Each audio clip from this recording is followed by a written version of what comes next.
Greetings, scholars, and welcome to Storytime with Miss Lawrence. Today, I will be sharing with you Pies from Nowhere, how Georgia Gilmore sustained the Montgomery bus boycott. It was written by Dee Romito and illustrated by Laura Freeman. I hope you enjoy this story and learn some important history about Mrs. Georgia Gilmore, a native Montgomeryan.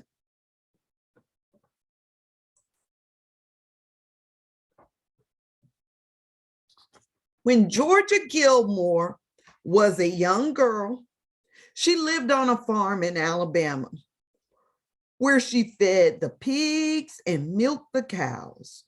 Georgia did her best to listen to what her mother taught her. Think twice before doing anything you might regret, and never, ever hate anyone. Georgia grew up and soon had a family of her own. She did plenty of cooking along the way. And when it was time for something sweet, she knew exactly what to do. She'd blend butter and sugar in a bowl to get her homemade pound cake started, and then add tea bags to a pot of water for a batch of sweet tea.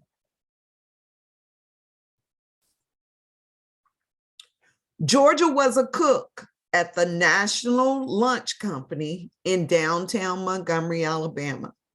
Because of segregation laws, the restaurant counter was separated into two sections, one side for white customers, one side for Black customers. Georgia knew it was wrong, but that was the way things had always been.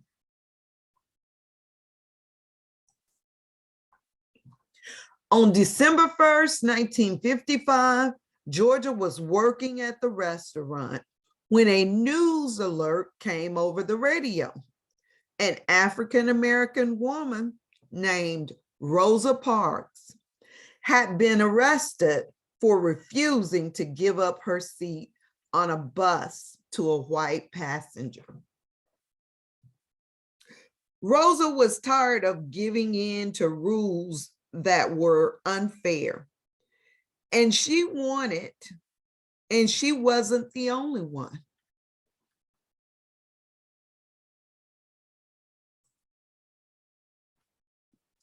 The next day, a flyer was passed around the Black community in Montgomery asking people to boycott public transportation on Monday.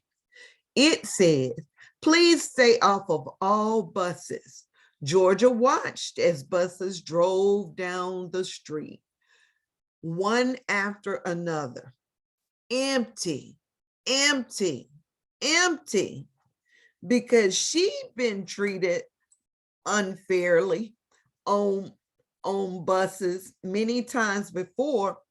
Georgia hadn't ridden the bus for 2 months. And she wanted to be a part of the movement that was growing.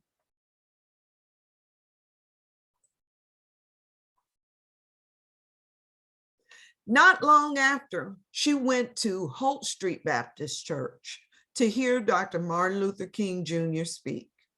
The church was full. The crowd overflowed into the street outside. Large speakers had been set up so everyone could hear. Dr. King spoke about doing good things for one another. He talked about freedom, unity, and equality. We are determined here in Montgomery to work and fight until justice runs down like water and righteousness like a mighty stream. Those were things Georgia believed in, and she was willing to fight for them. So Georgia decided to help the best way she knew how. She worked with a group of women, and together they purchased the supplies they needed: bread, lettuce, and chickens. And then off they went to cook.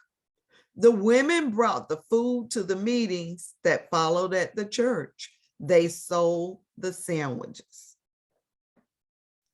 They sold dinners in their neighborhoods.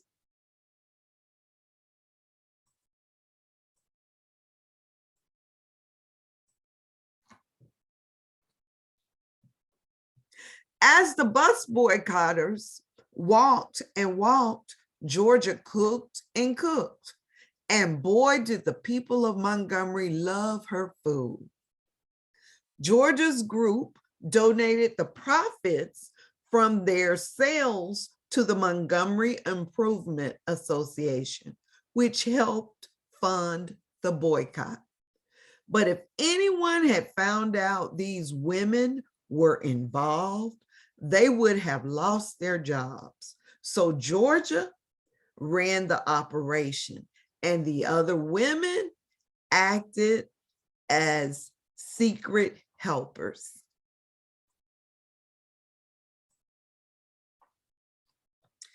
See, the way I figured it, people always had to eat. So I made the pies, said Georgia. The women sold baked goods to local stores, groceries, laundromats, and beauty shops, and people paid in cash so they wouldn't be connected to aiding the boycott. Sweet potato pie, peach pie, red velvet cake, 7-Up cake. Only Georgia knew who baked them, and only Georgia knew who bought them.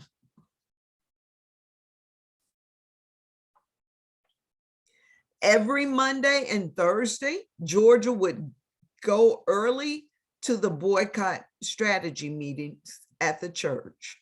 She'd walk up to the collection plate and announce how much her group was contributing.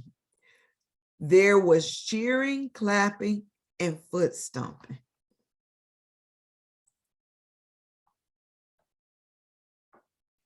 But Montgomery didn't want their buses continuing to lose money. So the city did what it could to stop the protesters and their efforts. Dr. King and 89 others were arrested for their roles in the boycott, and Georgia was called to speak in court about an instance when a bus driver had mistreated her.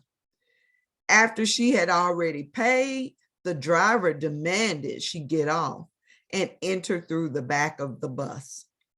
When I reached the back door and was about to get on, he shut the back door and pulled off. And I didn't even ride the bus after paying my fare. So I decided right then and there, I wasn't going to ride the buses anymore, Georgia testified. Georgia knew she was doing the right thing by standing up for her fellow protesters, but news of the trial spread across the country like wildfire.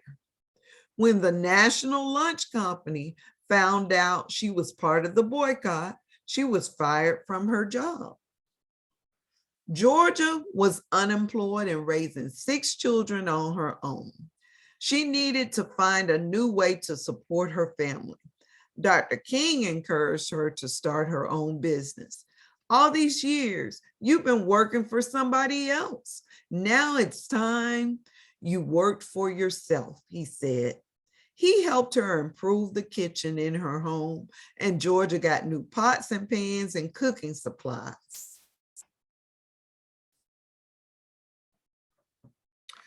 Word soon got around, and people came to eat at Georgia's. When they came to her house for a meal, they would eat wherever they could find a seat. And if they couldn't find a seat, they'd eat standing up. Georgia loved to talk and joke with her customers and friends. Soon enough, there were long lines to get a meal cooked by her. People ordered meals for delivery too. Georgia was making hundreds of lunches each day. She packed up fried chicken, black-eyed peas with okra, fresh corn, muffins, and apple pie, and sent her kids out to deliver them. If you were lucky, you might even get her homemade macaroni and cheese.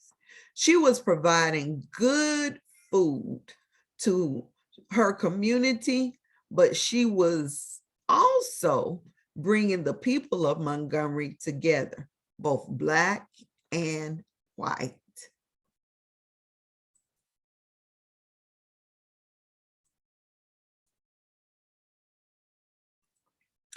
Dr. King frequently had meals at Georgia's house.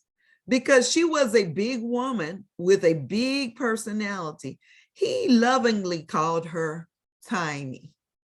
And because civil rights leaders knew they could trust Georgia, her home became a place for important and often secret meetings.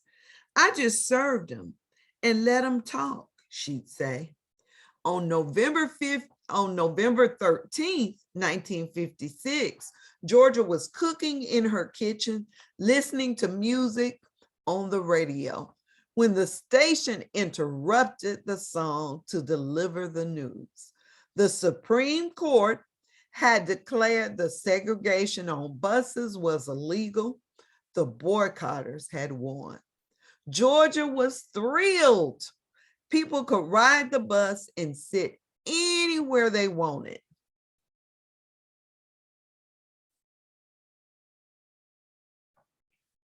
At the next church meeting, Georgia sat in her seat and listened as Dr. King announced that the Montgomery bus boycott was a success. We didn't have to walk no more, said Georgia. Even before Martin Luther King Jr. got up there and told us it was all over. We knew it was over, and we knew we had won. Still, there would be more battles to fight. So Georgia Gilmore kept right on cooking.